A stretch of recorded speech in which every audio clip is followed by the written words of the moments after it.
sou Tenille Lindes, fui a primeira indígena a me formar na Universidade Federal do Paraná em 2010. Sou indígena Caingangue, do sul do Brasil. Tenho os meus traços mais branquinhos porque eu sou filha de Caingangue com italiano. Me considero indígena porque eu nasci dentro da terra indígena Chapecó, foi lá que eu me criei. Após formada, eu retornei e trabalho na terra indígena Nonoai, na saúde indígena. A terra indígena Nonoai, ela é localizada no noroeste do Rio Grande do Sul. Ela pertence aos municípios de Planalto, Rio dos Índios, Nonoai e Gramado dos Loureiros. A terra de Nonoai, ela tem aproximadamente 3.900 indígenas, 90% da população é falante da língua Caingangue. Também tem uma aldeia Guarani, da etnia Guarani. É uma das reservas que mais encaminha universitários indígenas para a Federal do Paraná. Então, eu acho extremamente importante que os indígenas vão para a universidade, se formem, que a gente precisa cada vez mais de profissionais indígenas atuantes para mudar a realidade da saúde, da educação, da parte ambiental e da parte jurídica. Não é fácil, mas não é impossível. E com persistência a gente consegue chegar lá. Eu sou o cacique José Floresta do Nascimento, nome Caingangue Penri, e já há 35 anos a gente exerce a função de cacique no Nonoai, e a gente teve bastante trabalho dentro desses 35 anos, desenvolveu bastante coisas assim para o bem do povo Caingangue e continua, né? Mas aí a gente vê ainda que tem bastante coisa para ser feita. Hoje, graças a Deus, temos bastantes jovens, né, rapazes, moças já com formaturas boas, e a gente pretende que cresça o número de profissionais Caingangues, né, em tudo que é área. Mas nós já temos Caingangues formados já dando aulas nas faculdades, gestão ambiental nós já temos, dentista já temos, a fisioterapeuta já temos. Esse ano se forma os 2 ou 3 em direito também, né? Isso tudo que é coisa que precisa dentro do povo Caingangue. Este povo, né? Fui presidente dos caciques de Santa Catarina, fui presidente dos caciques no Rio Grande do Sul, né? Então, quando dava um problema nas outras reservas, a gente ia lá resolver, a pedido dos próprios índios, a pedido do pessoal da FUNAI, que hoje praticamente, se a gente vai ver, os caciques estão só ele e os seus índios. Não temos mais FUNAI, praticamente está de arrasto, tem algumas pessoas, mas tudo sem dinheiro, sem recurso para aplicar nas terras indígenas, né? Então é uma questão bem complicada se continuar assim, né? Se não mudar. Eu principalmente, o cacique José, eu tenho muita preocupação com a questão dos nossos acadêmicos também, que estão fazendo faculdades, porque eu noto assim que está fugindo muito da realidade que a gente aprendeu dentro das terras indígenas. E muitos acadêmicos, eles vêm com a formatura lá de fora, mas quer aplicar aqui dentro o que ele aprendeu lá fora. Isso não é bom para o futuro do povo Caingangue. Não é bom. Então tinha que jogar num currículo escolar o que ele presenciou dentro também da terra indígena, para depois começar a entrar numa sala de aula. Como nós aqui temos costumes, nós temos crenças, temos cultura. A língua em Nonoai, principalmente, ainda ela prevalece o 95%. É alguma família que não pratica a língua materna.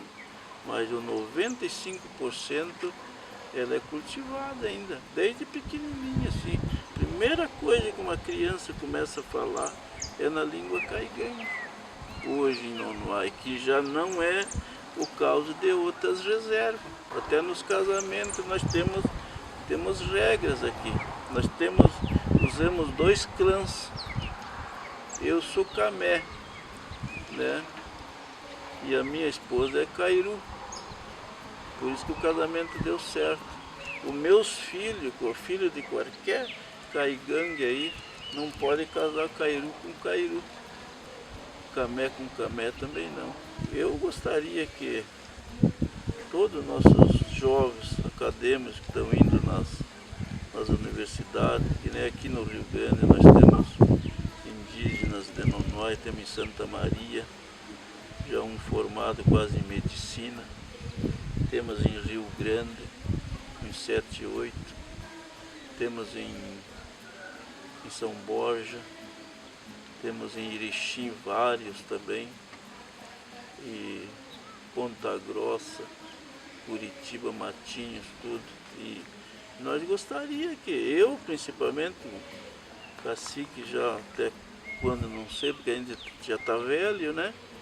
Mas que eu ainda gostaria de ver a mudança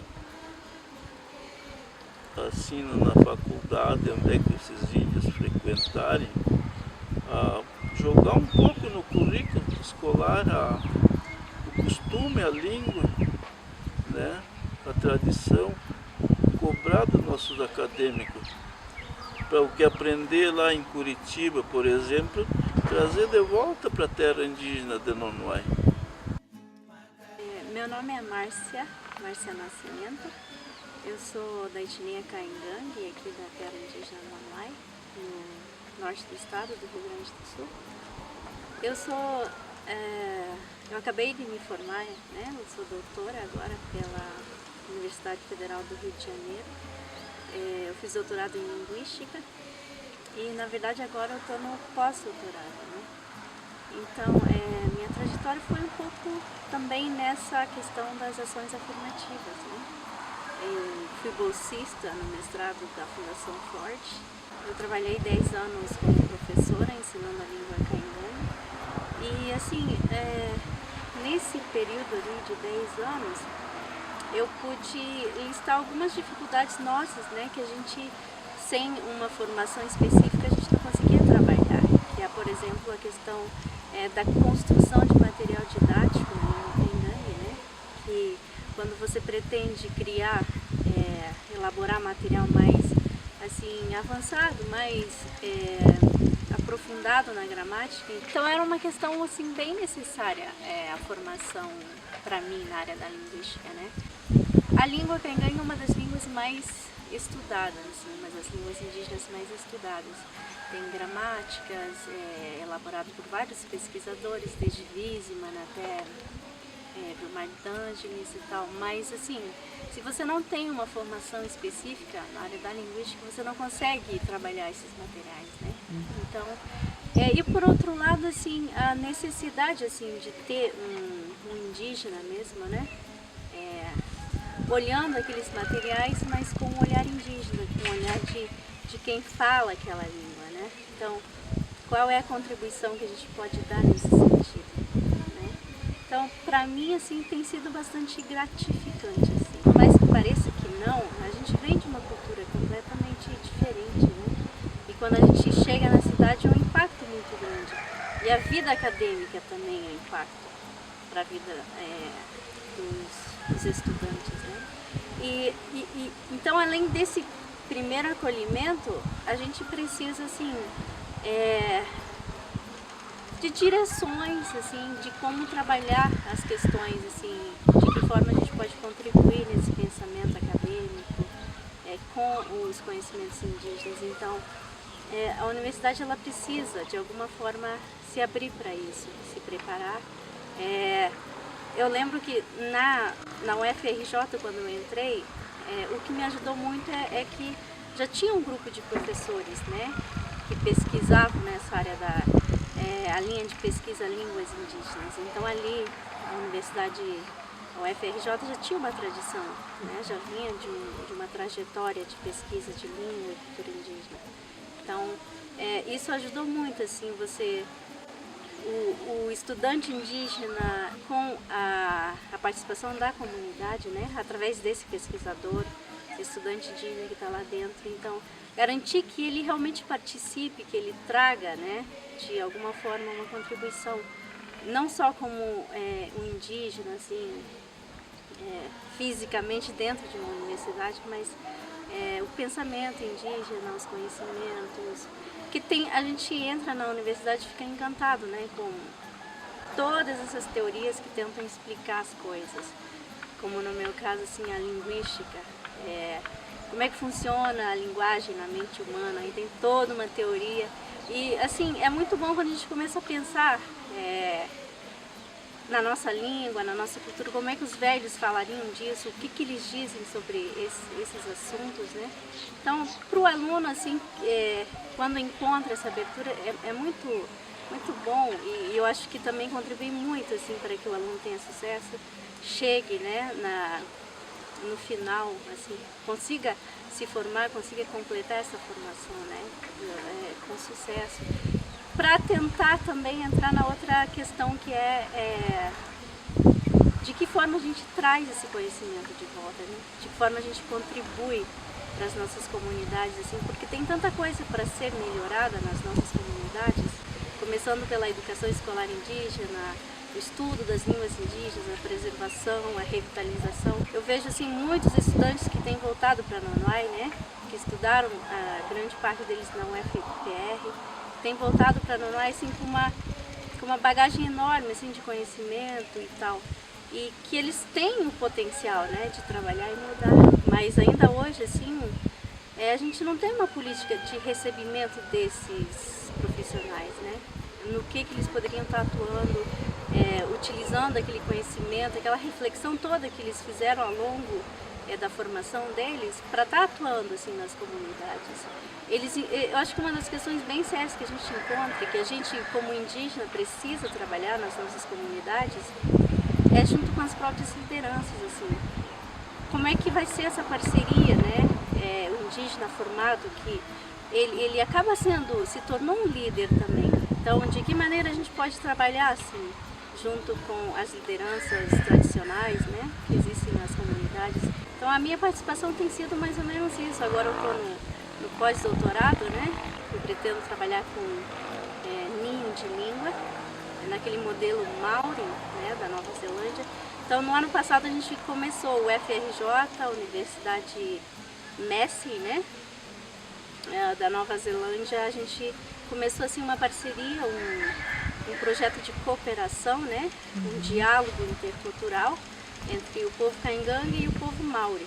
Então, através da iniciativa dos próprios indígenas, assim, do esforço deles, e depois com políticas governamentais, né, que eles foram conseguindo fazer com que a língua Maori fosse respeitada e os próprios indígenas tivessem, assim, o desejo de aprender a língua deles, assim, revitalizaram-se. Então, foi, né, no mundo inteiro é conhecida a experiência deles, assim, como experiências de revitalização linguística. Então, a gente está tentando, com esse diálogo, fazer algumas iniciativas aqui no Brasil, né? Primeiro como iniciativa piloto aqui em Nonoai, né? E para depois tentar levar isso para os outros povos, porque atualmente as línguas indígenas elas estão em sério perigo de desaparecimento, né?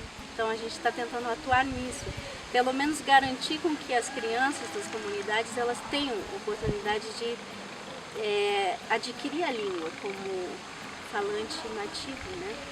E elas tenham essa oportunidade, porque é um direito deles, né? Crescer sabendo a língua, como primeira língua, a língua indígena, né? E esse tem sido um dos projetos, assim, como indígena e como linguista agora, né? Fico imensamente feliz de saber que o número de profissionais indígenas vem aumentando cada vez mais. Mais e mais indígenas vêm se formando no ensino superior, porque juntos nós somos mais fortes.